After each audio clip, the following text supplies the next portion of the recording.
Book 3, Chapter 10, The Magistracy. The union of the political authority and the priesthood in the same person did not cease with royalty. The revolution which established the republican regime did not separate functions whose connection appeared natural, and was then the fundamental law of human society. The magistrate who replaced the king was, like him, a priest, and at the same time, a political chief. Sometimes this annual magistrate bore the sacred title of king. In other places, the title of prytain, which he retained, indicated his principal function. In other cities, the title of archon prevailed. At Thebes, for example, the first magistrate was called by this name. But what Plutarch says of this office shows that it differed little from the priesthood. This archon, during his term of office, was required to wear a crown, as became a priest. Religion forbade him to let his hair grow, or to carry any iron object upon his person, a regulation which made him resemble the Roman flamen. The city of Plataea also had an archon, and the religion of this city required that, during his whole term of office, he should be clothed in white, that is to say, in the sacred color. The Athenian archons, when entering upon their duty, ascended the Acropolis, their heads crowned with myrtle, and offered a sacrifice to the divinity of the city. It was also a custom for them, in the exercise of their duty, to wear a crown of leaves upon their heads. Now it is certain that the crown, which in the course of time became, and has remained, the symbol of power, was then only a religious emblem, an exterior sign, which accompanied prayer and sacrifice. Among the 9 archons, the one called king was especially a religious chief, but each of his colleagues had some sacerdotal function to fulfill, some sacrifice to offer to the gods. The Greeks had a general expression to designate magistrates. They said ouenteli, which signified literally those who are to accomplish the sacrifice, an old expression indicating the idea that was entertained of the magistrate in early times. Pindar says of these personages that, by the offerings which they make to the sacred fire, they assure the safety of the city. At Rome, the first act of the consul was to offer a sacrifice in the forum. Victims were brought to the public square. When the pontiff had declared them worthy of being offered, the consul immolated them with his own hand, while a herald enjoined a religious silence upon the multitude, and a flute player sounded the sacred air. A few days later, the consul repaired to Lavinium, whence the Roman Penates had come, and offered another sacrifice. When we examine the character of the magistrate among the ancients with a little attention, we see how slightly he resembled the chief of state of modern societies. Priesthood, justice, and command are confounded in his person. He represents the city, which is a religious association as much, at least, as a political one. He has in his hands the auspices, the rites, prayer, the protection of the gods. A consul is something more than a man. He is a mediator between man and the divinity. To his fortune is attached the great public fortune. He is, as it were, the tutelary genius of the city. The death of a consul is calamitous to the republic. When the consul Claudius Nero left his army to fly to the succor of his colleague, Livy shows us into how great alarm Rome was thrown for the fate of this army. This was because, deprived of its chief, the army was at the same time deprived of its celestial protection. With the consul, the auspices had gone, that is to say, religion and the gods.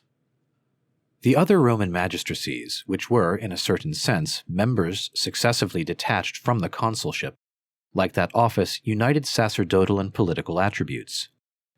We have seen the censor on certain days with a crown upon his head, offering a sacrifice in the name of the city, and striking down a victim with his own hand.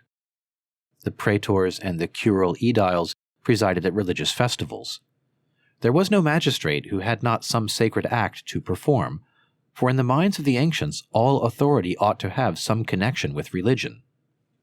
The tribunes of the people were the only ones who had no sacrifice to offer, but they were not counted among the real magistrates. We shall see farther along that their authority was of an entirely exceptional nature. The sacerdotal character belonging to the magistrate is shown, above all, in the manner of his election. In the eyes of the ancients, the votes of men were not sufficient to establish the ruler of a city. So long as the primitive royalty lasted, it appeared natural that this ruler should be designated by birth, by virtue of the religious law which prescribed that the son should succeed the father in every priestly office. Birth seemed sufficiently to reveal the will of the gods. When revolutions had everywhere suppressed this royalty, men appear to have sought, in the place of birth, a mode of election which the gods might not have to disavow.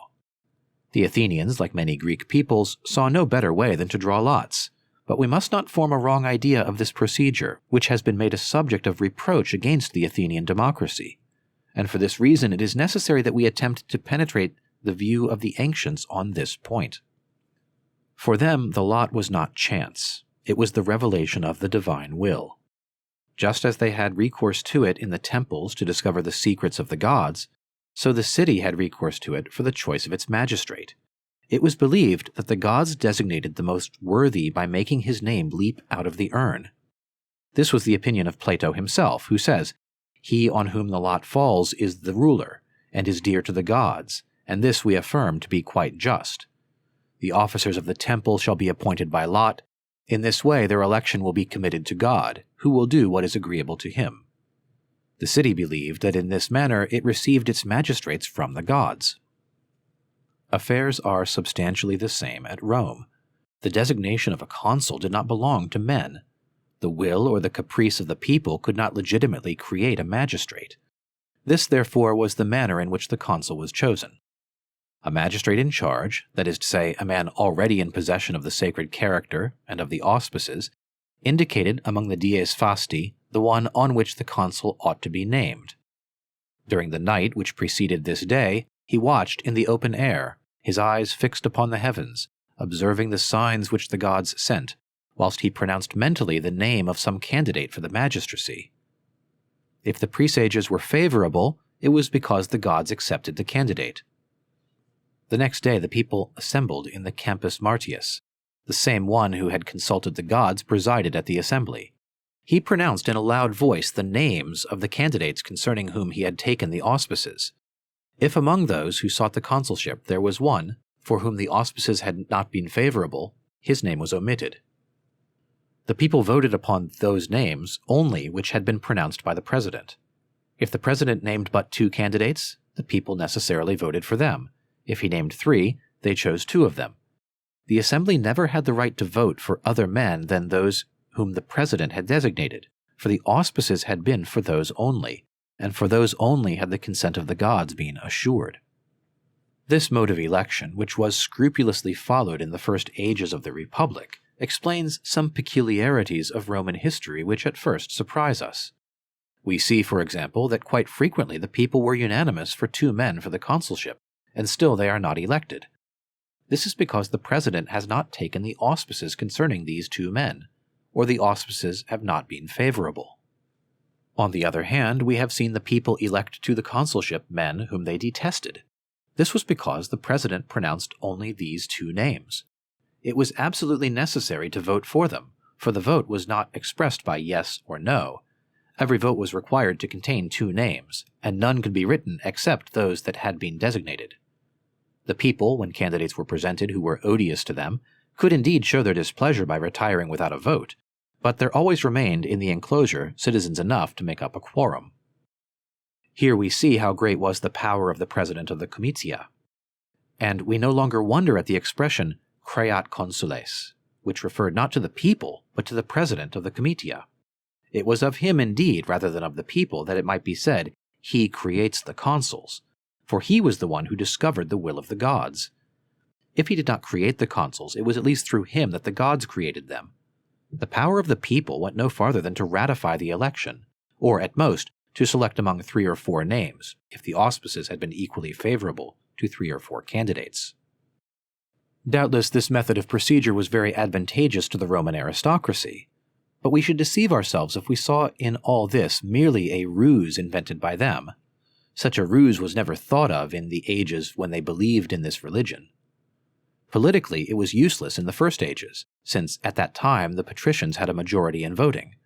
It might even have been turned against them by investing a single man with exorbitant power.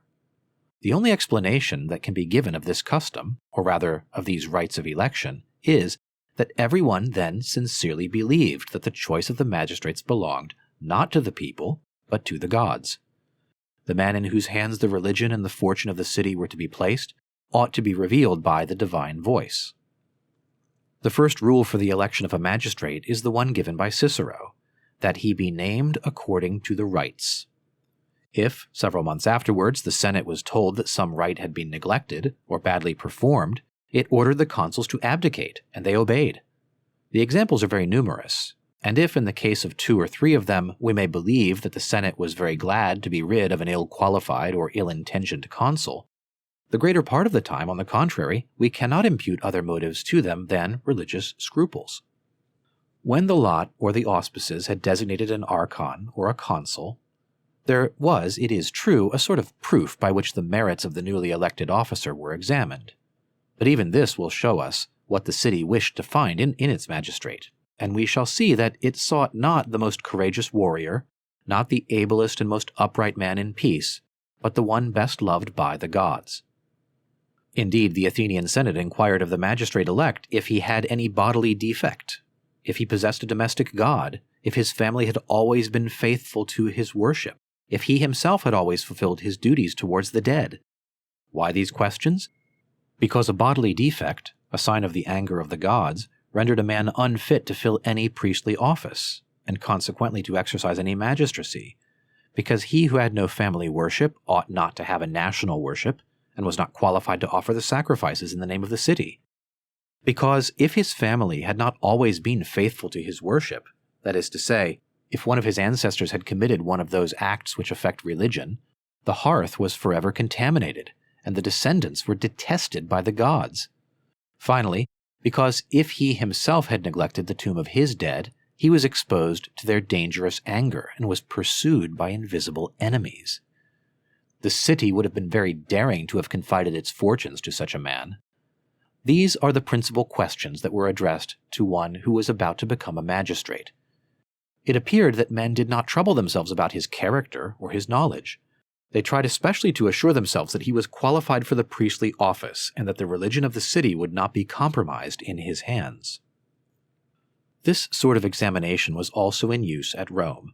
We have not, it is true, any information as to the questions which the consul was required to answer, but it is enough to know that this examination was made by the pontiffs.